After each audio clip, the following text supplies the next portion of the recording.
Your यार good friend हैं ਉਹ ਛੱਡ ਦਿਓ ਖੁਦਾ ਦਾ ਦੋਸਤ ਜੀ। ਇਹ ਵਾ ਅਬੂ ਧਾਬੀ ਸਿਟੀ, ਬਿਲਡਿੰਗਾਂ ਦੇਖੋ ਜੀ। ਬੇਗਮ ਵਾਸਤੇ ਗਰਮਾ ਸ਼ਰਮਾ ਕੱਟ ਕੇ ਰੱਖ ਲਿਆ ਘਰ, ਉਹਦੇ ਵਾਸਤੇ ਖਾਣਾ ਬਣਾਇਆ ਸੀ ਤੇ ਅੱਜ ਉਹਨੂੰ ਗਰਮੇ ਦਾ ਸਰਪ੍ਰਾਈਜ਼ ਦਾਂਗੇ। ਤੇ ਆਪਾਂ ਇਹ ਦੇਖੋ ਨਜ਼ਾਰਾ ਚੈੱਕ ਕਰੋ ਤੁਸੀਂ ਬਸ। अस्सलाम वालेकुम जी, क्या चाल है? ठीक ठाक हैं तो welcome back my YouTube channel. तो उम्मीद करना सारे ठीक ठाक हो गए। जरा मेरा भैन भाई जरा भी व्लॉग देख रहा तो मेरी दुआ लगे अल्लाह तो तमाम मुश्किलें दूर करे। तो अज जाना पैना तुहानूं मैं थोड़ा जिहा अबू धाबी का नज़ारा कराने वाला। इधर समुंदर है, ए बाबा जी अबू धाबी सिटी देखो, जरा नज़ारा चेक करो अबू धाबी का।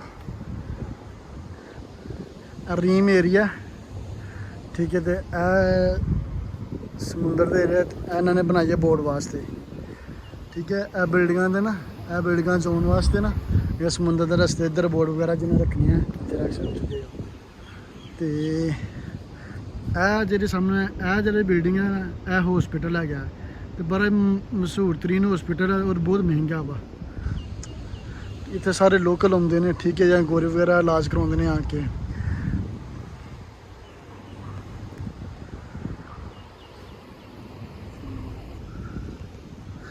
जनाबे ऐसे इतने इस बिल्डिंग आर्डर दे न, तो मैं क्या थोड़ा जिहा इधर का तुहानूं नज़ारा करा दा।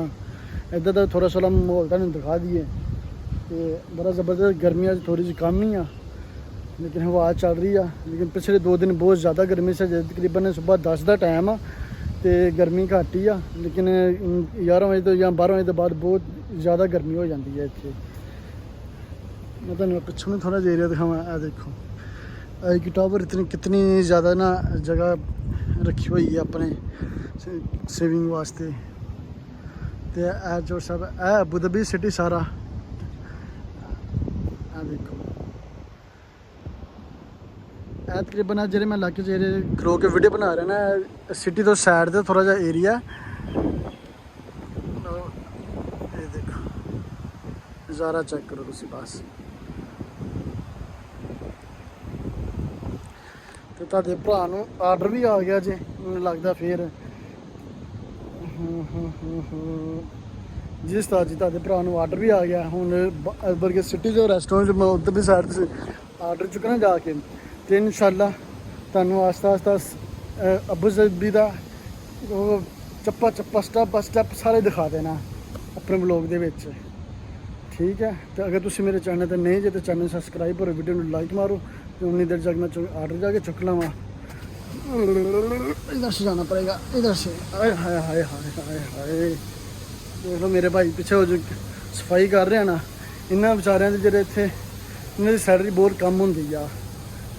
1000-1200 सैलरी होंगी आ। तकरीबन खाना भी अपना होंगे, रहायश सिर्फ कंपनी प्रोवाइड करती है और वीज़ा कंपनी प्रोवाइड करती है। इधर नज़ारा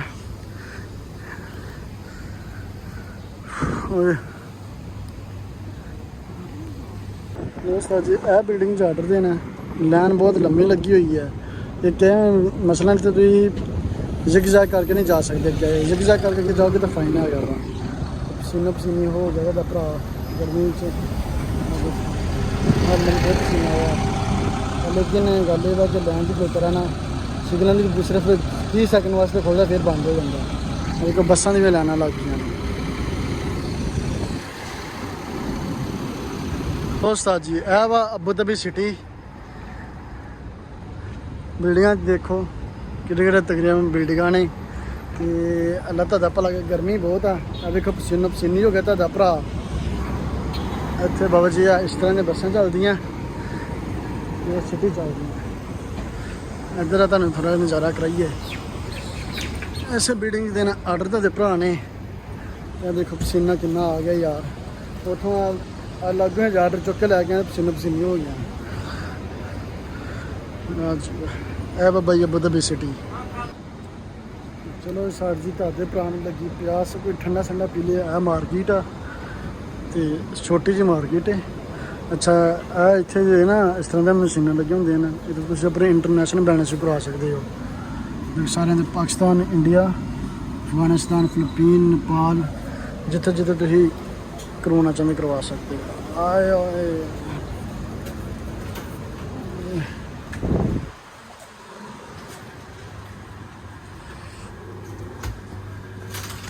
ये किधर है?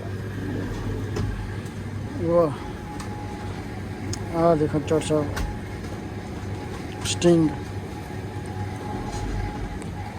तो स्टिंग भी मिल जाती है, एडी गल नहीं है कि दवाइयां स्टिंग नहीं लगती, तो स्टिंग भी मिल जाती है। चलो स्टिंग पीने यार, काफ़ी देर हो गई, थोड़ी काफ़ी अर्से बाद ही मिली जा।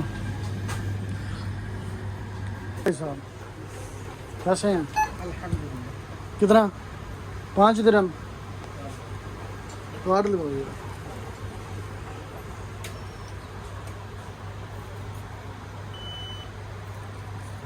Okay okay, thank you. Shahid Chaudhary, sting सानू मिली है 5 दिरहम की, तकरीबन कोई पाकिस्तानी कोई 300-350 रुपये बनता, 350 रुपये बनता, 350 रुपये की पाकिस्तानी इत्थे स्टिंग है। ठीक है, तो इत्थे तकरीबन तुसी 1-2 दिरहम तो लैके 2 दिरहम भी तुसी ना अपने कार्ड तो पे कर सकते हो कैश, लेकिन पाकिस्तान में नहीं है सीन इस तरह कि तुम हज़ारों के हिसाब से कार्ड तो पे कर सकते हो, लेकिन तुम 2 दिरहम ही पे कर सकते हो। तो बहरहाल आर्डर अपना हो चला रेडी। स्टिंग का जगह चेक करने किस तरह का, पाकिस्तान जैसा ही है या कुछ डिफरेंट है, लेकिन मेड इन तो है पाकिस्तान, है पाकिस्तान तो मेड इन पाकिस्तान ही लिखा हुआ है, तो पाकिस्तानी ब्रांड है। तो पीने विन अगे तेन पता 2 नंबर ही बहुत आ जी। बेगम वास्ते गर्मा शर्मा कट के रख लिया, घर वो वास्ते खाना बनाया सी, ते अज उन्हें गर्मे का सरप्राइज देंगे, तो आप फ्रिज में रख दिए। ये देखो, ओए होए होए होए होए होए, ये ठीक है, ये हमारी छोटी सी फ्रिज है। ये है भाई, इस फ्रूट के बारे में किसी को पता है? इसका नाम है आवाकाडो। ठीक है, तो ये बहुत ही अच्छा फ्रूट है, अगर आप ज़िंदगी में इसको इस्तेमाल नहीं ना करते तो इस्तेमाल किया करें। इसका आप दिन में एक बार मिल्क से पिया करें ना, तो आपकी दिन भर की थकावट जो है ना दूर हो जाएगी। ये बहुत एनर्जीफुल फूड है ये। ठीक है, इसमें विटामिन बहुत हैं, बहुत एनर्जीफुल ये फूड है, और इसका जायका कुछ भी नहीं है। अगर आप इसको वैसे खाएंगे ना, तो आपको खाने में इसका जायका बहुत अजीब लगेगा, आप दोबारा इसको खाएंगे नहीं। इसको किसी सैंडविच में इसकी पेस्ट बना के सैंडविच में लगा के खाएं, या इसका मिल्क शेक बना के पिए। तो मैं यकीन करके कहता हूँ कि बार इसका मिल्क शेक पिएंगे या सैंडविच में खाएंगे ना, तो आप बाद में या 1 घंटे के बाद जो अपने आप में अंदर चेंजिंग महसूस करेंगे ना, आप एक्टिव महसूस करेंगे अपने आप को। तो बहुत अच्छा जो फ्रूट है, ज़िंदगी में इस्तेमाल किया करें। हो सकता है कि पाकिस्तान से मिले या ना मिले, ये मुझे नहीं पता, लेकिन हो सकता है कि पाकिस्तान से मिल भी जाए, लेकिन महंगा बहुत ज़्यादा होगा। तो आज का